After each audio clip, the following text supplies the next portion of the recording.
Right, and the view from the administration is that the push to raise the minimum wage, that can be fought another day. But COVID relief, that the need there is urgent and that it's imperative. And that if the machinations and the back and forth about how to raise the minimum wage slows down the COVID relief package, then that's not good for anyone.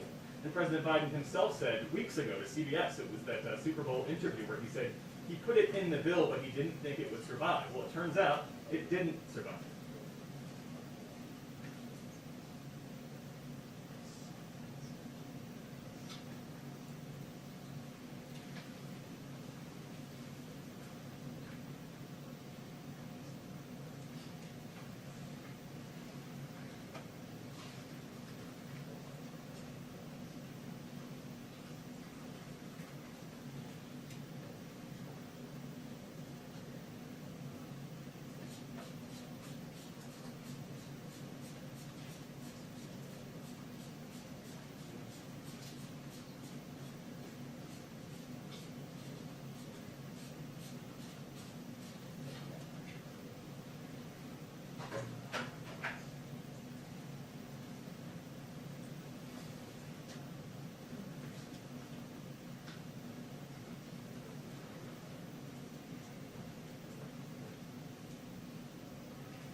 Hi, everyone.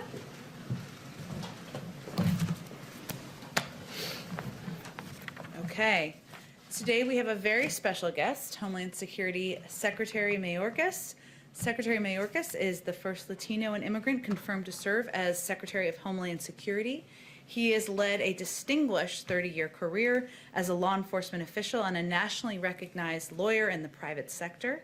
He served as the Deputy Secretary of the U.S. Department of Homeland Security from 2013 to 2016 and as the Director of U.S. Citizenship and Immigration Services from 2009 to 2013. During his tenure at DHS, he led the development and implementation of DACA, negotiated cybersecurity and homeland security agreements with foreign governments, led the department's response to Ebola and Zika, helped build and administer the Blue Campaign to combat human trafficking, and developed an emergency relief program for orphaned youth following the tragic 2010 earthquake in Haiti. He's been kind enough to offer to take some of your questions. As always, I will be the bad cop. With that, I will turn it over to you. Thank you very much, Jen, and good morning, everyone. I'd like to spend a few minutes to provide you with an overview of what we have done and are continuing to do and what we are dedicated to achieving. We are dedicated to achieving and, quite frankly, are working around the clock to replace the cruelty of the past administration with an orderly, humane, and safe immigration process. It is hard and it will take time, but rest assured we are going to get it done. Let me explain to you why it is hard and why it is going to take time. I think it is important to understand what we have inherited because it defines the situation as it currently stands. Entire systems are not rebuilt in a day or in a few weeks. To put it succinctly, the prior administration dismantled our nation's immigration system in its entirety. When I started 27 days ago, I learned that we did not have the facilities available or equipped to administer the humanitarian laws that our Congress passed years ago. We did not have the personnel, policies, procedures, or training to administer those laws. Quite frankly, the entire system was gutted. In addition, they tore down the Central American Minors Program that allowed children to access laws of protection without having to take the perilous journey north. They cut off funding to the Northern Triangle countries of Guatemala, El Salvador, and Honduras. No planning had been done to protect the frontline personnel of the U.S. Customs and Border Protection and other frontline personnel that address the needs of individuals coming to our border. Contracts had been entered that were unlawful or against the interests of the United States Department of Justice. And that's just the tip of it. And I must tell you that it pains me profoundly to say this today on March 1st, the 18th anniversary of the U.S. Department of Homeland Security. It takes time to rebuild an entire system and to process individuals at the border in a safe and just way. That is especially true when we're in the midst of the pandemic and are obligated, of course, to adhere to the restrictions and procedures that have been promulgated by the CDC to ensure public safety, including the safety of the individuals who arrive at our border. It takes time to build out of the depths of cruelty that the administration before us established. What we are seeing now at the border is the immediate result of the dismantlement of the system and the time that it takes to rebuild it virtually from scratch. We have, though, already begun to design and, in fact, have begun to implement a new, innovative way to address the needs of the population that was forced to remain in Mexico during the prior administration. That rebuilding, that innovative solution is but one part of a multi-part strategy to execute on the President's vision. For example, we've also begun to rebuild the process for young people to be able to access avenues of protection without having to take the perilous journey. We have begun to develop and rebuild the program to reunify individuals with their families here in the United States, as was once the case.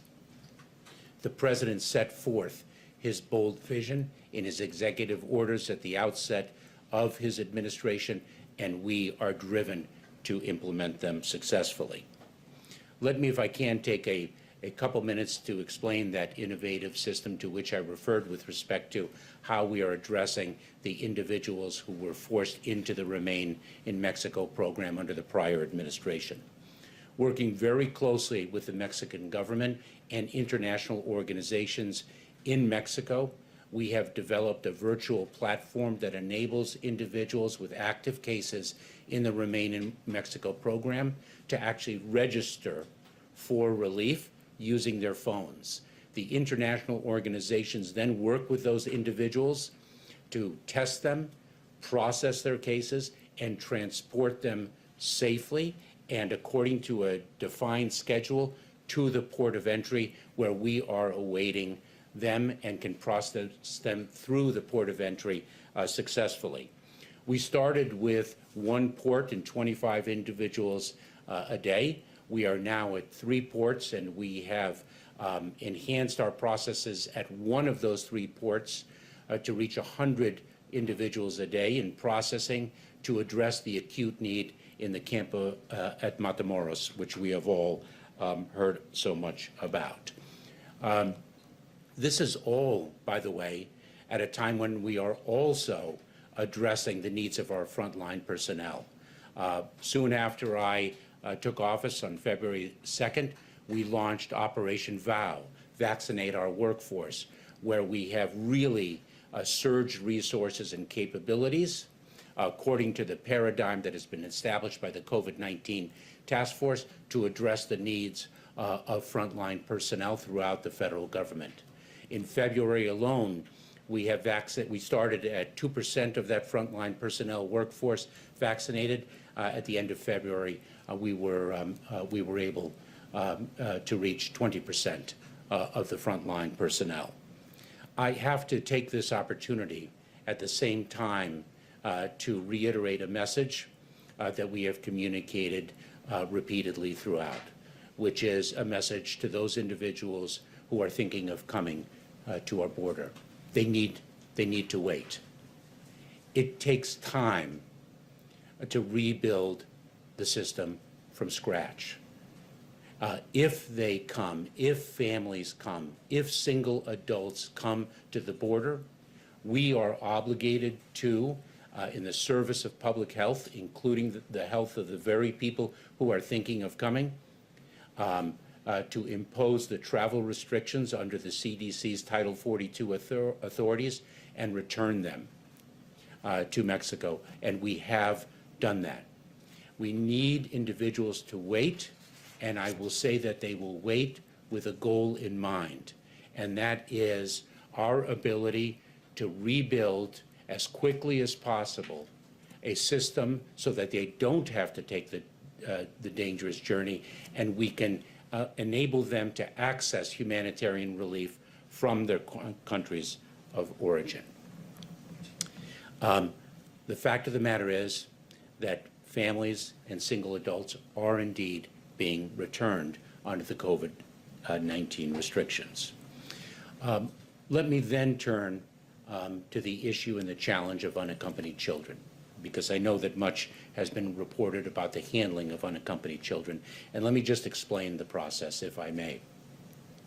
When an unaccompanied child reaches the border and comes in between the ports of entry, U.S. Customs and Border Protection personnel, specifically the United States Border Patrol, brings that child to a Border Patrol station for processing. The Border Patrol is only a pass-through.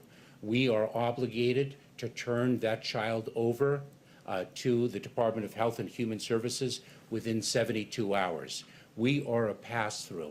And then Health and Human Services, or HHS, of course, as is commonly referred to, addresses the needs of that child as HHS is identifying and vetting sponsors in whose trust the child can be placed while the child is in immigration proceedings. And so we have the child for a maximum of 72 hours. And of course, given the pandemic and its restrictions, given the extreme weather conditions in Texas, a critical part, that 72-hour time frame was certainly under stress, as we all know, and as we can all understand. And then children are in HHS custody for an average of about 31 or 32 days. Finally, let me turn to, I think, the most powerful and heartbreaking example of the cruelty that preceded this administration, and that is the intentional separation of children from their parents. I am the chairman. I have the privilege of serving at the President's designation as the chairman of the Family Reunification Task Force. The First Lady has driven us to action through her personal commitment to this moral imperative, and that moral imperative is to reunite the families and restore them to the fullest capacity that we as the United States government can do. And I should say that we are not doing it alone. We are working closely with counsel for the separated family members. We are doing it along with the countries of El Salvador, Guatemala, and Honduras. I spoke with the foreign minister of each of those countries this past Friday. We are doing it with non-governmental organizations, and we intend to and will shortly harness the capabilities, resources, and desire of the private sector. This is not only an all of government, but all of society effort to do what is right. We are hoping to reunite the families either here or in the country of origin. We hope to be in a position to give them the election. And if, in fact, they seek to reunite here in the United States, we will explore lawful pathways for them to remain in the United States and to address the family needs. So we are acting as restoratively as possible. I am very proud and excited to announce that we have hired Michelle Branet as the Executive Director of the Family Reunification Task Force. She began late last week. Most recently, she served as the Senior Director of the Migrant Rights and Justice Program of the Women's Refugee Commission. She has dedicated her entire career to human rights, and she is an extraordinary talent that will bring justice and results to this effort, along with the resources of the Department of Homeland Security, the Department of Justice, the Department of Health and Human Services, and every other member of the federal government that has resources to bring to bear. It is because of the men and women of the Department of Homeland Security and across the federal enterprise that we will dig out of the cruelty of the past administration, and we will rebuild our nation's asylum system and all of our humanitarian programs, of which we have been historically so proud as a leader in the world. And with that, Jen, I'm pleased to take questions. Great. Steve, can I kick it off? Thank you, Secretary. You mentioned that it will take some time to rebuild the department. How long? I mean, obviously, you're asking the American people to be patient, these migrants to be patient. How long will it take to rebuild these systems and processes and staffing that you say you inherited that were not there when you inherited the agency? And then also on the Family Reunification Task Force, how big is this population of separated families right now, of separated children, and how many have you already been able to reunify, and what's the timeline for getting them all reunified? In but a few weeks, we already have designed an innovative program to bring people in through the ports of entry, those that most acutely in need by reason of the fact that they have been remaining in Mexico for so long. And we have already begun to implement it. We are progressing every single day. I don't have a particular timeline, but all I can do is communicate both to the American public and to the individuals seeking protection that we are working around the clock 7 days a week to make that time frame as short as possible, but they need to wait. But they need to wait with a particular goal in mind. We are not saying don't come. We are saying don't come now, because we will be able to deliver a safe and orderly process to them as quickly as possible. There have been, I understand, approximately 105 families reunited in the recent past. That is through the extraordinary efforts of council and others in the community. We are joining with council, with members of the community to work on this, and Michelle will be full-time, and we are dedicating resources full-time across the government and the Department of Homeland Security specifically to this effort. The urgency of it cannot be overstated. Secretary Mayorkas. A question about how unaccompanied migrant children are handled. The process that you articulated is the same as it was under former President Trump. It's the same as it was under former President Biden. The difference, as I understand it, with the Trump administration was that they held children for a longer period of time. How can that process be sped up? There are immigration advocates who say most kids who come here unaccompanied have the name or a phone number of a relative here in the U.S. and that they should be matched with them promptly.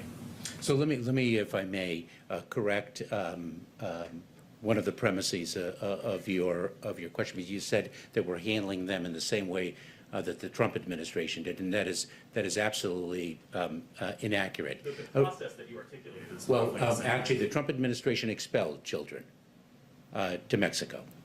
And we are not expelling young children. We are not apprehending a 9-year-old child who's come alone, who's traversed Mexico, whose loving parents had sent that child alone. We're not expelling that 9-year-old child to Mexico when that child's country of origin was Guatemala, Honduras, or El Salvador.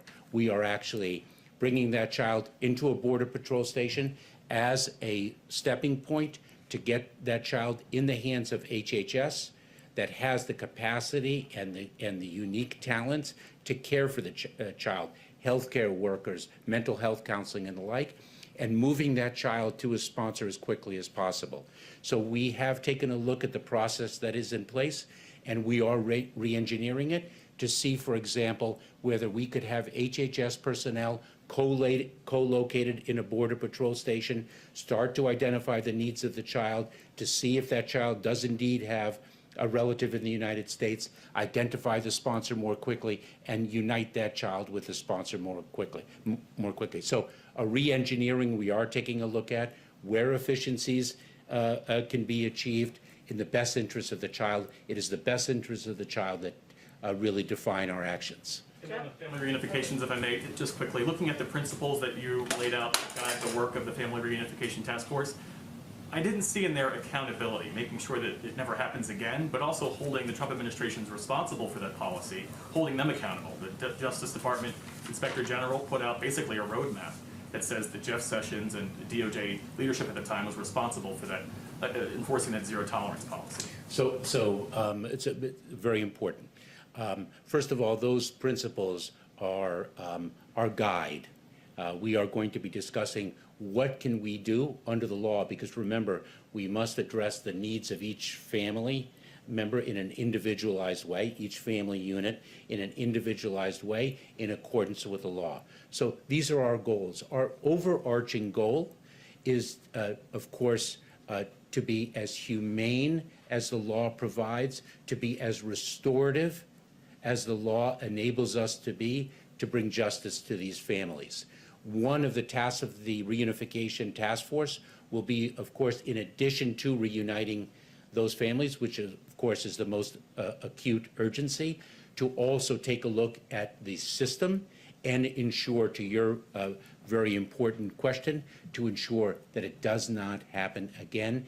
As the President has so powerfully said, this is not who we are. Jeff. Mr. Secretary, in South Texas, several city officials are requesting COVID tests from the state of Texas for migrants. What plan is DHS putting in place to do COVID testing for migrants? So if I can level set on that, the extraordinary weather that Texas suffered and to which the President responded with such urgency created an unexpected stress on our system. As a matter of process, individuals, family units are brought into ICE custody. They are tested. ICE has the capability to test them, to isolate and quarantine them as the results so dictate, and then to address their needs as the immigration process provides. So it is happening right now? Yes, it is. Okay. And if I could also ask, you said please don't come. You sent the message, now is not the time. What specifically and how is this administration conveying that message to these desperate families and people who respectfully probably will not heed your warning to please don't come now? What are you doing to convey the message to them? So multi-part answer, if I may.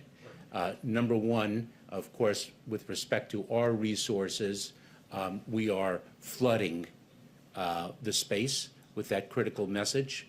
I cannot overstate its criticality for the well-being of those very individuals who are thinking of coming, not to mention the well-being and stability of the border as we seek to rebuild it from its dismantled state. We are not communicating alone. We are communicating in partnership with non-governmental organizations, community-based organizations that do have the ear of these very communities, and we are doing it in tandem with the governments of Mexico, El Salvador, Guatemala, and Honduras. It is. It's very difficult to know those whom we have successfully deterred, but our understanding is that it does work to a degree, certainly with certain aspects of the population, and it is a message that we need to continue to communicate. It is our obligation as a nation to do so. Kristen? Thank you, Mr. Secretary. Do you believe that right now there's a crisis at the border? I think that the answer is no. I think there is a challenge at the border that we are managing, and we have our resources dedicated to managing it. And so a lot of the things that you are talking about, you admit, take some time to implement. But right now, you've got about 200 migrant children crossing the border every single day. CBP projected a peak of 13,000 unaccompanied children in the month of May, according to a report in Axios. What is being done between now and then when you're able to implement all the things that you're talking about that you say will take time? Let me answer that question with tremendous pride. The men and women of the Department of Homeland Security are working around the clock 7 days a week to ensure that we do not have a crisis at the border, that we manage the challenge, as acute as the challenge is, and they are not doing it alone. This is a challenge that the border communities, the non-governmental organizations, the people who care for individuals seeking humanitarian relief all understand it is an imperative. Everyone understands what occurred before us, what we need to do now, and we are getting it done. Respectfully, sir, though, one of your predecessors, Jay Johnson, he said that 1,000 illegal border crossings a day constitutes a crisis, that it overwhelms the system. We're at between 3,000 and 4,000 now, according to CBP officials. So how is this not a crisis? I have explained that quite clearly. We are challenged at the border. The men and women of the Department of Homeland Security are meeting that challenge. It is a stressful challenge, and that is why, quite frankly, we are working as hard as we are, not only in addressing the urgency of the challenge, but also in building the capacity to manage it and to meet our humanitarian aspirations and execution of the President's vision. Go ahead, Ashley. Thank you, Mr. Secretary. Does the administration support using budget reconciliation to legalize millions of undocumented immigrants this year, as Senator Warren and 100 other Democratic lawmakers have called for? The President on day one sent a bill to Congress. The President recently spoke of that bill. That bill addresses what there is unanimity about, which is we are operating under a broken immigration system, and we need to fix it. Specifically, would you consider using the budget reconciliation process? It is not for me to decide the legislative strategy that the administration employs. The administration is committed to passing immigration legislation, and the administration is pursuing a path that everyone understands is direly needed. Steve, we'll go with two more. You said that the previous administration had entered into some contracts that were unlawful. Could you give some examples of that? What do you mean? Let me give you an example that already has been in the public domain, quite frankly, and that is the agreement on January 19th, one day before the new administration was to commence, an agreement with the union of Immigration and Customs Enforcement that the union must approve any policy changes in the immigration arena. I've been in government for almost 20 years now. I've never seen a contract like that, and I certainly haven't seen a contract like that on the last day of an administration. Karen? Thank you, Mr. Secretary. I'm with ABC News, and we've reached out to HHS and Border Patrol after the suggestion from Jen last week to try and gain access to the tent facilities in Texas. We've been I'm told... sorry, I didn't quite hear, but let me, if I can, Yes. say one thing back to that question, if I may. Because there can be honest disagreements about policy, but there has to be an overriding credo, and that is loyalty to our institutions and what they stand for and the fundamental rule of law. And I find an agreement like that in dereliction of that duty. Yes. I'll project this time, sorry about that. Sorry, I apologize. I'm with ABC. We reached out to HHS and the Border Patrol about gaining access to the tent facilities in Texas. We were told we can't because of COVID restrictions. If there was a safe way to do this, to get reporters down there, to show the American people the conditions there where these unaccompanied children are being held, would you allow that? I'm happy to take a look at that. I owe it to my people to understand the situation and the reasons why access was denied. I will share with you another principle to which I intend to adhere throughout my tenure, and that's openness and transparency. And that includes the Fourth Estate. I actually grew up as a journalism student, but apparently I wasn't a good enough writer to make it the whole way. Let me share with you what I communicate to the workforce, and we'll leave it at that, because it's in the service of openness and transparency. Don't shrink from criticism. Just work very hard not to deserve it. Thank you very much. All right. Oh, I'm happy to take another one. One more. Yeah, I'm sorry. What is the status of the review of the Trump-era visa bans for H-1B visas? And has the White House decided to lift those bans before they expire at the end of the month? You know, I don't really, I hate to end the questioning on a question, the answer to which I am not certain. But look, this goes to what preceded us. We have so much work to do to repair and to restore and to rebuild that we have a prioritization matrix. And of course, the acute needs of individuals fleeing persecution is a high priority, which brings me to this meeting this morning. Thank you, everyone. Secretary, we'd love to have you back again. There's clearly lots of questions. Thank you so much, Thank you for Jen. joining us. Thank you.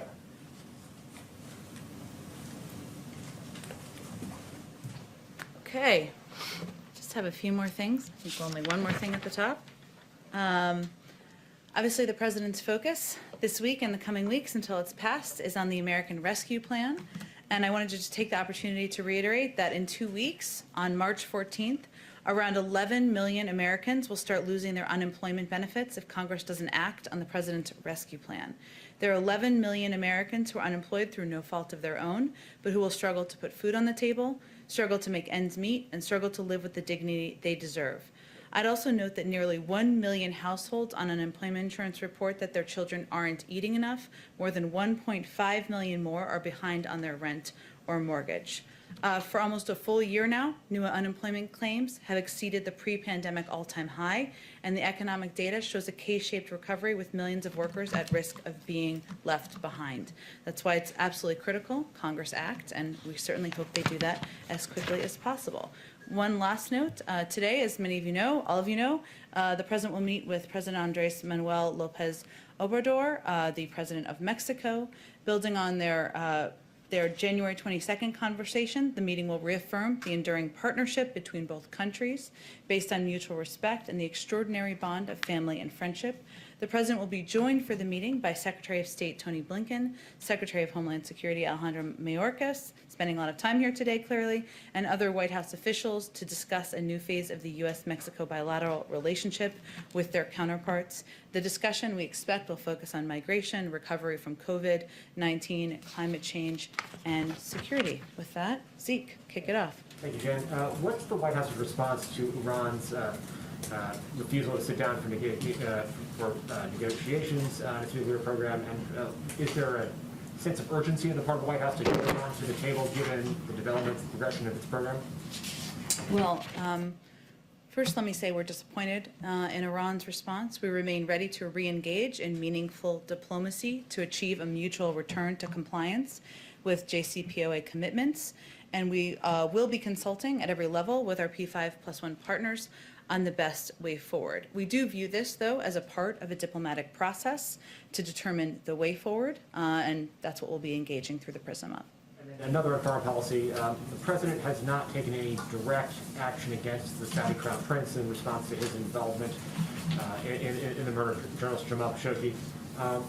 Why not? And what message is the president saying to autocrats around the world that they can kill journalists or their own citizens with impunity and not suffer personal sanctions? Well, let me first say that, this was a horrific crime. The president has been consistent in reiterating that and his belief of that. The report that was released on Friday through ODNI did not contain new information. It was important to the president that it was released and it abided by our legal obligations. And it wasn't something that was done by the prior administration.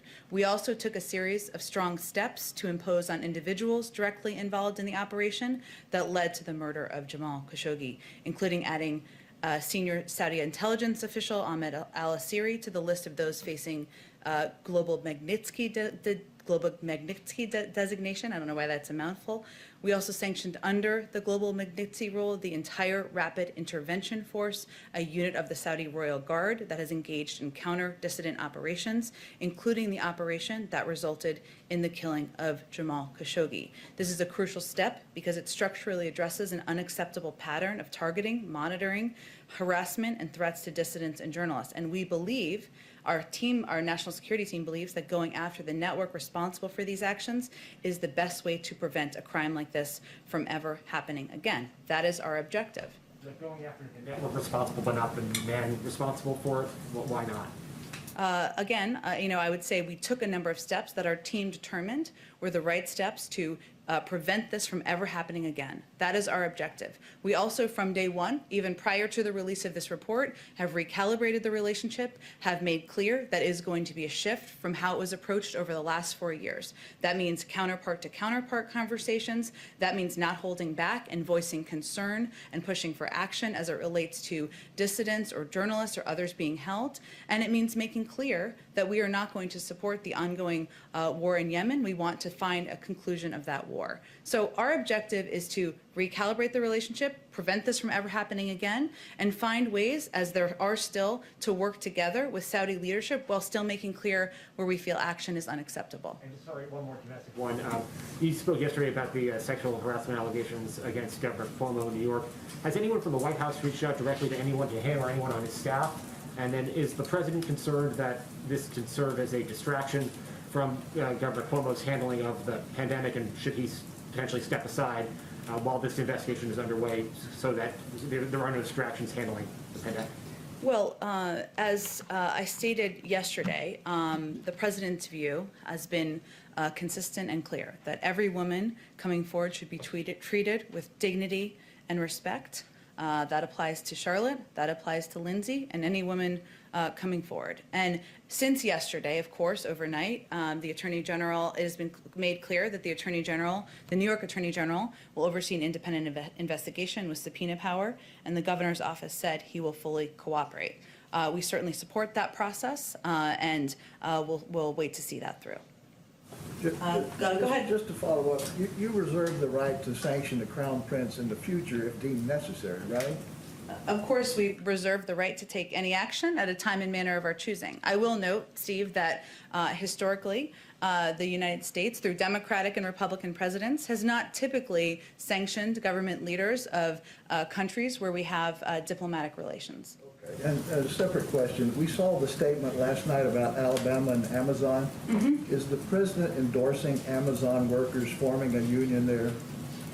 Well, the president broadly, and I think it was a video, just so people know the context of what you're referring to, the president believes that workers should have the right to organize. That is a fundamental value he has, and one that he has been consistent on for decades.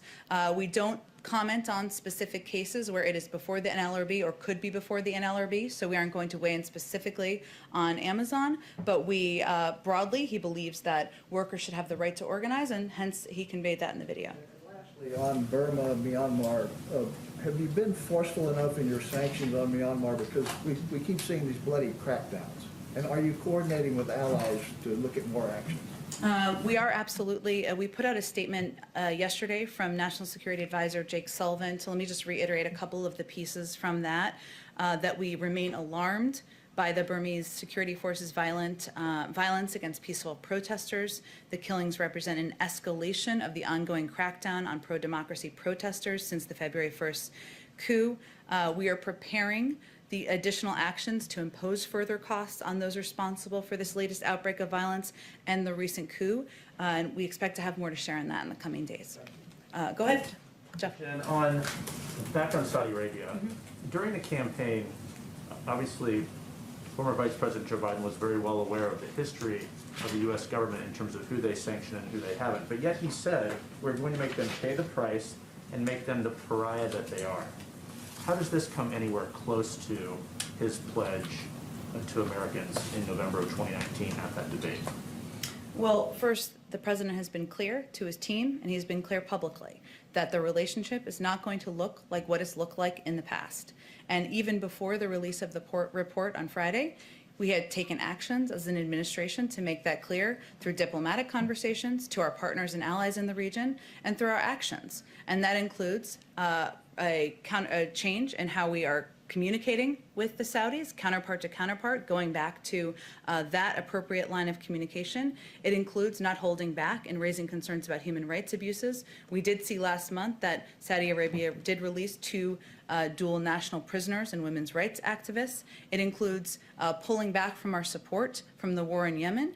But it's important to also note that there are areas where we have an important relationship with Saudi Arabia. Intelligence sharing, also helping defend against the threats and the rocket attacks that they are getting, getting from bad actors right at their doorstep. And global diplomacy requires holding countries accountable when needed, but also acting in the national interest of the United States, and that's exactly what the president's trying to do. And does he feel he's done a good enough job explaining his position, his new position now as president of the American people?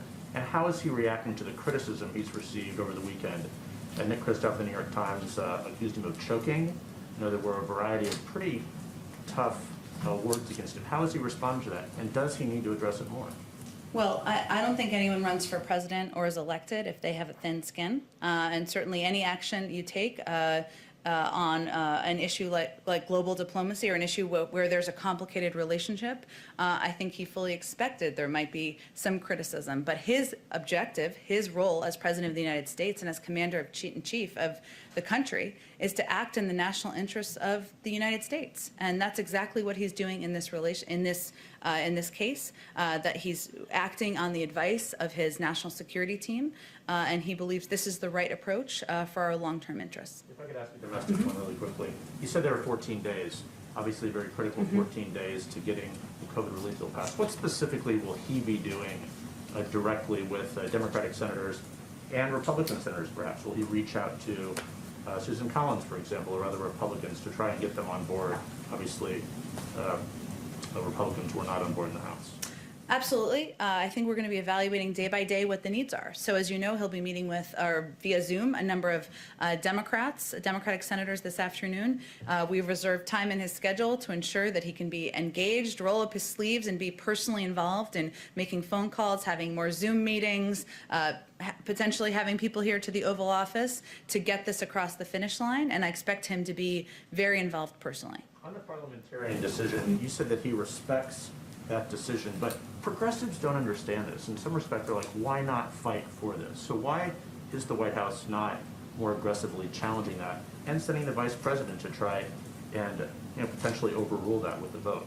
Well, the decision for the vice president to vote to overrule or to take a step to overrule is not a simple decision. It would also require 50 votes. As you know, it's not a one-step decision. And the president and the vice president both respect the history of the Senate. They are both formally served in the Senate, and that's not an action we intend to take. But the president is committed to raising the minimum wage, to working to determine the best vehicle forward to doing that. That's why he put it in the package. He wants it to be raised to $15 an hour, and he will be in touch with leaders from all wings of the party in determining the best path forward for that. Go ahead, Jeff. A follow-up to Jeff's question, which strikes me. The White House doesn't have 50 votes to confirm Neera Tanden as OMB director, and yet we heard from the White House Chief of Staff say that the White House they're going to fight our guts out was the phrase he used, to get her confirmed. So why push for that and not push as hard, one could say, for raising the minimum wage? You could make the argument that the American people stand to benefit more from a higher wage than they would from a chosen OMB director. Well, I think that's mixing a few things kind of irresponsibly, if I'm just being totally honest. I would say on the minimum wage, the president included a raise of the minimum wage in his package because he felt strongly that it's long overdue, that men and women working hard, trying to make ends meet, shouldn't be living at the poverty level. That's why he put it in his package.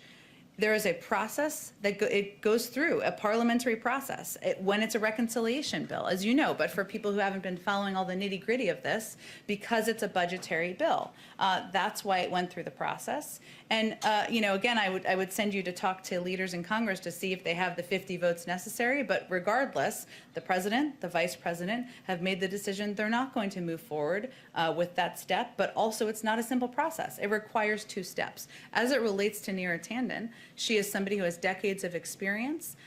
She is qualified. She is prepared to lead the budget team. And we're continue, of course, to fight for the confirmation of every nominee that the president puts forward. We'll see if we have 50 votes. That's part of the journey. That's part of democracy in action.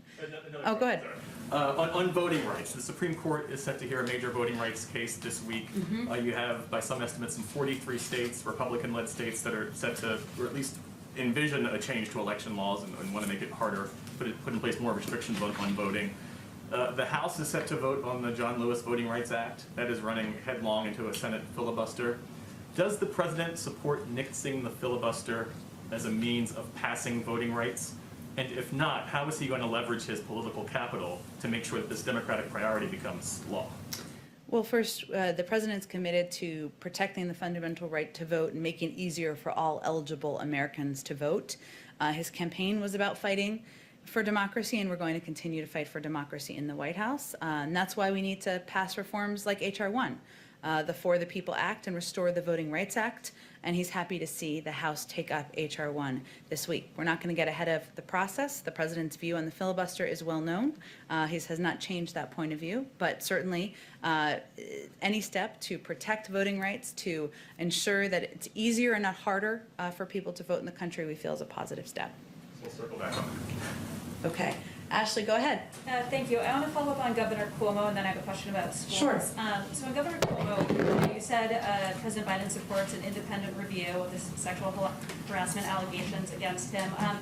But one of those aides, 25-year-old Charlotte Bennett, detailed specific language and questions that she said the governor asked her about her personal life that made her feel uncomfortable.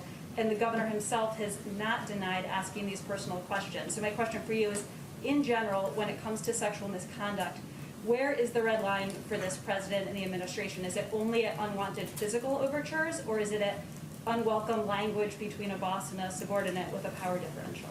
Well, Ashley, as I said yesterday, that story was incredibly uncomfortable to read as a woman.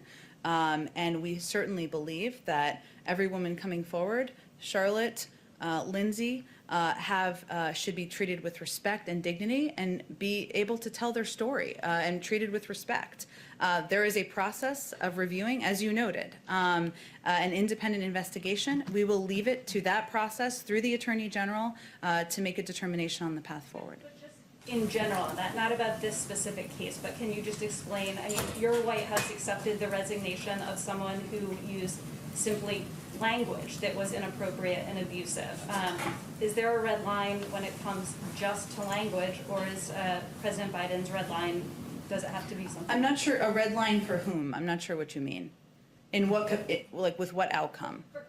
If the review shows that Governor Cuomo asked her questions, that it's not, as has also been alleged in other instances, a forcible kiss or an unwelcome physical overture, but just mere questions about someone's personal life, or sex life, or romantic life, or anything that makes someone feel uncomfortable, especially in a subordinate relationship with someone in power.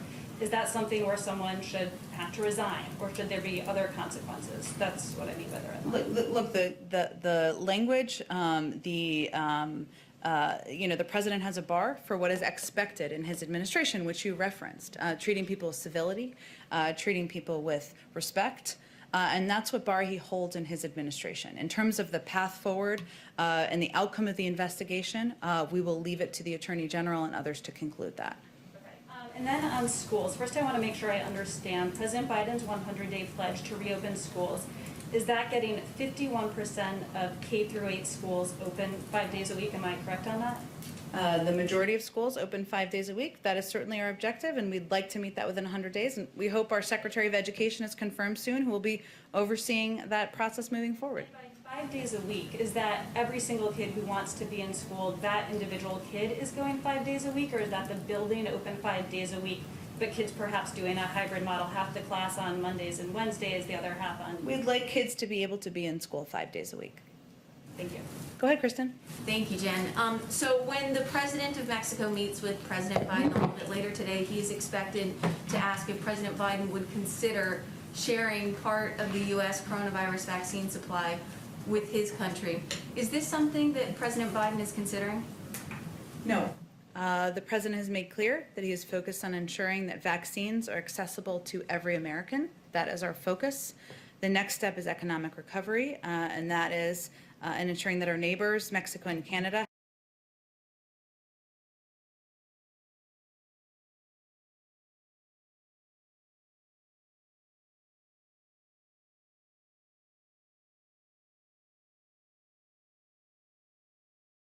and once we accomplish that objective, Other administration officials had leveled at the Trump administration when they strike Syria back in 2017. Why not go more out of the way to loop in Congress? well, there were notifications made to the appropriate committee chairs, and there has also been an offer of classified briefings to anyone who would like a classified briefing. And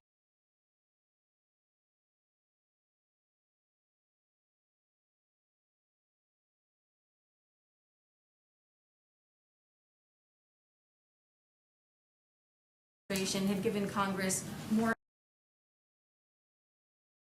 Other administration officials had leveled at the Trump administration when they strike Syria back in 2017. Why not go more out of the way to loop in Congress?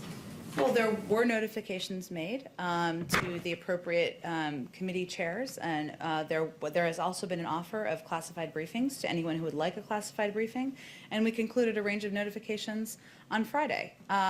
In terms of the strike in 2017, that was a strike of that was an attack on Syrian military installations in response to a chemical weapons attack. This was in response to a threat and attacks that threatened the lives of American men and women serving overseas. They're both different in policy and legal justification. And one more question from former President Trump over the weekend speaking at CPAC.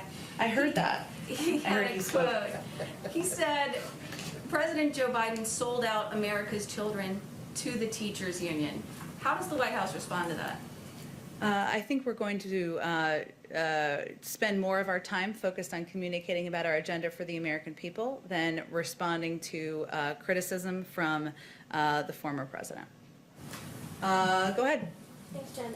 To go back to Saudi and the Crown Prince and the quote that Jeff brought up from then candidate Joe Biden in 2019, you mentioned holding countries accountable. You mentioned today acting in the national interest. But he said in 2019, we're going to make them pay the price, Saudi leaders. How is the administration making the Crown Prince pay a price?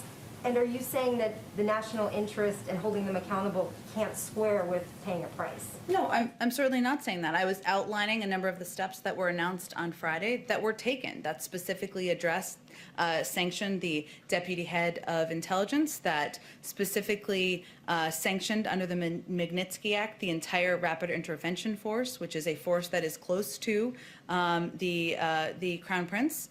And I was referring to specifically our goal of recalibrating the entire relationship, which is something that we started to do from day one of the administration. We did not wait for the release of the report. But I was also noting that this is a country where we have diplomatic relations. We are going to hold them accountable. We are going to take steps. We are not going to hold back on making clear where actions are unacceptable, where there needs to be a change and reforms put in place, while also recognizing that there are areas we need to continue to work together on because they're in the interest of the United States and our own security. And you mentioned the historically not sanctioning leaders of foreign governments that we have diplomatic relations with. You just said it then, you said it yesterday. Is it the policy, though, of the Biden administration to not sanction a foreign leader if there are diplomatic relations? More than just precedent, but actual policy? It's considerations. Considerations are done on a case-by-case basis, but I think that's an important precedent because obviously taking that step is something that there is not a great deal of historic precedent for, and that was why I noted it. And if the intelligence community's conclusion that the Crown Prince approved the murder operation, murder of Jamal Khashoggi, if that's not something that would change the precedent, what would? Again, we took a number of steps that were considered and determined by our national security team to have the intended impact of preventing this from ever happening again. And not just in Saudi Arabia, but around the world, including the implementation of the Khashoggi Rule, allowing the State Department to restrict or revoke visas to any individual believed to be targeting perceived dissidents or journalists, including the sanctions that I've just outlined against the Saudi Rapid Intervention Force, against the Deputy Head of General Intelligence for his role in the operation. We have also conveyed very clearly and candidly through diplomatic channels that this absolutely can never happen again, that our relationship will be different from what it has been in the past, and that we are going to be, of course, hold the option of holding Saudi Arabia to their commitment to put reforms in place and make progress moving forward. Go ahead in the back. Thank you. I've got a couple of questions, just like my front row colleagues here. Sure. Given that the White House promised to release visitor logs, why hasn't the administration divulged who the president is meeting with virtually? I mean, we're in the middle of a pandemic. Isn't that kind of transparency really important? And also, wouldn't that be really easy to do? He's meeting with members of the Senate virtually today. There, I've released it for you. What else would you like to know? Well, any names? Oh, I think we did release the names. If we haven't, we certainly have every intention of doing that this afternoon. Very good. We've been talking a lot about Congress and sort of the logjam that has been. I'm wondering, is the president looking at the proposal that was released by House Appropriations Chair Rosa DeLauro when it comes to bringing earmarks back? Is that something that, I know that he's a legislator himself, but is that something that he's interested in? Maybe that could hurry along some of the agenda, or does he not have an opinion on earmarks? I have not discussed that with our legislative team. Obviously, as you noted, he was in the Senate for 36 years. Our focus right now is on the American Rescue Plan. You're familiar with all the components of that bill because we talk about it constantly from here. But I don't have any new position or a position on that particular piece of legislation. I will check and see if there's anything more we would like to convey. Go ahead. Senator Sorry. Go ahead. Thank you. Go ahead. Senator Warren proposed a wealth tax on households that are worth at least $50 million, saying, quote, "This is money that should be invested in childcare and early education, infrastructure, all of which are priorities of President Biden and Democrats in Congress." Does this president have any appetite for a wealth tax? Well, the president strongly believes that the ultra-wealthy and corporations need to finally start paying their fair share, and that our economy and tax system need to reward work, not wealth. That's why he proposed making sure the very richest Americans pay the same rate on the income from their wealth that a worker pays, as well as closing loopholes that allow them to entirely escape tax. Obviously, our focus is on the American Rescue Plan. Addressing the inequities in the tax code is something he talked about as part of his Build Back Better agenda, and is something he remains committed to. He has a lot of respect for Senator Warren and is aligned on the goal of ensuring the ultra-wealthy and big corporations finally pay their fair share. He's laid out a lot of ideas, and when we get to that point in our agenda, he'll look forward to working with her and others in Congress. Go ahead. Thank you, Jen, very much. So yesterday, former President Trump suggested he might run again he will be back in 2024. You said the White House is not paying attention to President Trump, former President Trump, but how do you think foreign leaders are looking at this? Because this is one of the reasons foreign allies are still have doubts, and many, if they can trust the U.S. again. So how do you also think President Biden can convince global allies that they can trust the United States in reclaim U.S. leadership? Well, President Biden just decisively beat Donald Trump a few months ago. That's why we're all here. having so much fun together in here. But his focus, and I think one of the ways that he convinces foreign allies and partners that America is back and we want a seat at the table, is by keeping his focus on his commitments he made on the campaign trail, which is building the economy back better, bringing an end to the pandemic, rebuilding our relationships around the world, and not focusing time and energy and effort on a political campaign. There's plenty of time for that, but his focus is on his objectives of getting the pandemic under control, working with our partners around the world to do that as well. Do you take into consideration that foreign allies are worried about the return of Donald Trump? I am not a spokesperson for our foreign partners, so you'd have to ask them and see what they have to say. I have one more question about Sure, go ahead. Brazil. So Sure. the WHO said there is a tragedy happening in Brazil right now because of the pandemic. What is the White House evaluation of the situation in Brazil and how Brazil is responding to this crisis? Well, first, let me note that on just about a month ago, the United States, through USAID, announced it has delivered an additional $1.5 million for emergency COVID-19 response in Brazil. We did that, of course, because we want to be a collaborative and cooperative partner in addressing the pandemic. Our focus is on getting the American people vaccinated. That needs to be our focus now. But of course, we believe that the more people in our global community who are vaccinated, the safer we all are. It's just what our current focus is at this point in time. Is there any conversation with the Brazilian government about the situation there? Do you think also there is a tragedy going on in Brazil right now, happening in Brazil? Certainly the loss of life, the number of people who've been impacted in Brazil and many places in the world, including the United States, is an incredible tragedy. But in terms of specific conversations, I'd refer you to the State Department. They would have more specifics and more updated conversations to read out for you. Go ahead. Just one more question about South America. There was some hope in South America that President Biden would be an ally because he has experience leading issues in the region during the Obama administration. But so far, in more than a month, President Biden has not spoken with any leader in South America. So I wonder what would be his priority in the region, and also who might be his best partner in the region. Who would be the first one he would call? We'll see. I promise you that the president would love to spend even more time calling foreign leaders, and there's just a lot, of course, on his schedule. I expect he will do many more foreign leader calls in the coming weeks, and certainly would have discussions with many leaders in South America, but I don't have any prediction for you about who or when. Go ahead. During the COVID briefing earlier today, Jeff Zients acknowledged that people were having a lot of frustration getting vaccine appointments and a lot of problems with the state portals. Is there any discussion at this point, given those problems, with setting up some sort of nationwide portal for people to access those vaccine appointments? Well, there was an announcement we made last week about Vaccine Finder, and it's just available, of course, in about a half a dozen states at this point in time. But what we're working to do is take a number of steps to ensure people have access to more easily figure out when they can get a vaccine and when they're eligible. In part because, as you know, everybody doesn't have access to the internet. Everybody doesn't know how to figure that out online. So certainly that's one tool. It's in a pilot stage at this point in time. Certainly could be expanded, but we're also looking for to add additional steps, call centers, proactive outreach, other ways to reach people who are having trouble figuring out how to gain access to a vaccine and when they'll be eligible. Okay, just one more question, if you don't mind. Senators Wyden and Sanders dropped their plan today for taxing companies that did not pay a higher minimum wage. Mm-hmm. I'm wondering, what is the plan C at this point for getting some sort of minimum wage increase through Congress over the next several months?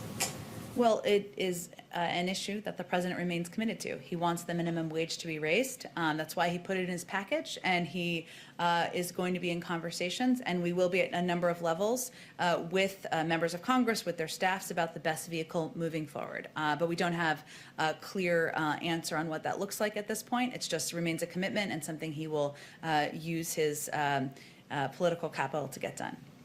Go ahead, Jeff. And the White House has, I'll go to you next. as you've been standing up here, the office has released the senators who will be meeting virtually with the president this afternoon. There are 9 senators. Okay. Would you consider opening the top of that up so we can hear from the president directly on this 14-day critical push? And if not, But why is that meeting not open? Well, it's a video call. Happy to check with our team and see. He has spoken about his commitment to getting the American Rescue Plan passed and the reasons why nearly on a daily basis. So I don't think you've had a shortage of that. He'll also be speaking after the bilateral meeting with Mexico, but I'll check and see if there's more that can be done. Go ahead. Yeah, Donald Trump last night said everybody should get their COVID-19 shot. Is that something you would welcome his intervention? And given that Republicans as a group seem rather more reluctant to get the coronavirus vaccination, is there more you could be doing with Republican leaders to bring on that group? Well, it's a good question. I mean, our objective, of course, is to ensure as many Americans as possible are vaccinated as quickly as possible. And we will have enough vaccines to vaccinate, ensure every American has a vaccine by the end of July, if not sooner, likely sooner. So at a certain point we're going to reach, we will have more vaccines than there are people who want to take them. That doesn't seem like where we're going to be at this point, but we will reach that point in time. And we certainly welcome the encouragement from anyone to take a vaccine. And if I could, Anne Sakalis is still wanted in the UK on charges of causing death by dangerous driving. Now, the original rationale for her leaving the country with diplomatic immunity was that she was the spouse of somebody who was working at RAF Crowton, which under the terms of the agreement there meant she would have had diplomatic immunity. It since seems to have emerged from her lawyer in court here that she was actually employed by the State Department or the US intelligence services. I wonder if you can clarify whether she was working in the UK for the United States government and whether she does actually, as far as you're concerned, have diplomatic immunity. I would point you to the State Department. They, of course, engage in any questions about diplomacy, diplomatic immunity, of course, the status of somebody who served during the prior administration. I don't have anything more for you on it from here. Go ahead in the back. Hi, thanks. Can I ask about the G7 in June? Sure. Can you lay out some of what the President wants to focus on there? And also, is it expected to be his first overseas trip? We're not quite there yet in terms of laying out his exact agenda. Obviously, there are global objectives, getting the pandemic under control, working together to get our economy up and going again, which is something that the United States is obviously grappling with, but many countries around the world are grappling with. I'm certain those will be part of the agenda, but we're not quite at the point of previewing a summit that's happening in a few months. A lot can happen in the world between now and then. In terms of whether or not he will travel, we haven't made a determination on that at this point either. It will be related to COVID restrictions and the advice of our health and medical team, and I expect as we get closer, we'll have more of an update. So is there a possibility that he won't attend in person? Again, we'll evaluate as we get closer. There's certainly a possibility, but we are several months away. Go ahead. I have a couple questions out from myself and then some from our colleagues. Sure, go ahead. With 3 vaccines available, the administration has said it will distribute all 3 proportionally and then tell states to distribute them equitably. My question is, if the Johnson & Johnson vaccine is just the 1 dose, why not prioritize that for communities that are harder to reach and maybe harder to convince to come back and get that 2nd dose? Well, the determination is made by the FDA on kind of how these vaccines should be distributed and where. I will say that the advice and guidance we've received from our health and medical team is that every American should take whatever vaccine is available when it's their turn. And in terms of distribution of those vaccines, generally speaking, if we're distributing the Johnson & Johnson vaccine, or we will distribute, I should say, just like we distribute Pfizer and Moderna's vaccine, proportional to a state's population and through our federal channels. So if a state makes up 5% of the population, it will get 5% of the Pfizer allocation, 5% of the Moderna allocation, and 5% of the Johnson & Johnson allocation. All 3 vaccines are highly effective. All 3, and this is certainly an incredible a step forward and a new tool that we have now in our quiver to address the crisis. But the guidance we are providing, based on the advice from our health and medical team, is that any American should take whatever vaccine that is available to them. And how does the administration counteract any messaging that the Johnson & Johnson vaccine is inferior to the other 2 that have greater efficacy? Well, I think the clear message we're sending is that all of these vaccines are safe, they are effective, they've been approved by the FDA. They will be distributed, all of them will be, around the country through governors, and then also directly to pharmacies and other mass vaccination sites. And we will be continuing to convey that any vaccine you have access to, you should take that vaccine. And we are not, we will be certainly also tracking if vaccines are only going to certain communities, and we'll be addressing those issues as they come up. A couple of further colleagues who aren't here. Now that the COVID bill has passed the House, has the president had any more contact with Speaker Pelosi about scheduling his joint address to Congress? That's such a popular question. I don't expect that, we don't have any update on it. I don't expect that the president will be laying out the next stage of his agenda until after we get the American Rescue Plan passed, and we're certainly hopeful that we do that in the coming weeks. Any update on his first press conference? Not yet, but we will definitely have one. We will schedule it, and you will be the first to know, because you're pivotal participants in that. And last question here. When does President Biden plan to begin submitting nominations for judicial vacancies? It's a great question. It certainly is something on his mind and a priority for him, given his long history, obviously as former chairman of the Judiciary Committee. I don't have an update for you on the timing, but it's something that he is focused on personally. Jen, can I just ask? Go ahead. In these conversations with foreign leaders, phone calls and our meetings, is President Biden discussing at all the threat of the white supremacy? Domestic violent extremism? Certainly, it's a U.S., but around the world. Yeah, this is something that you're discussing here in the U.S. and around the world. Well, there's an ongoing review, as you know, and we're allowing that policy process to see itself through. He does receive regular updates from his Homeland Security team and others on incidents happening around the world. Whether it comes up in meetings, I don't think I have anything more specifically to read out for you, other than to convey that it is a priority for him on the national security front in addressing that. That's why he asked his team to conduct a full review, and why we'll look at that before we put new policies in place. Does he believe white supremacy is a threat to the national security and maybe further transnational threat? He certainly wouldn't have asked the national security team to conduct a full review of domestic violent extremism, including, of course, activities of white supremacists, if he did not think it was a threat. Thank you, everyone.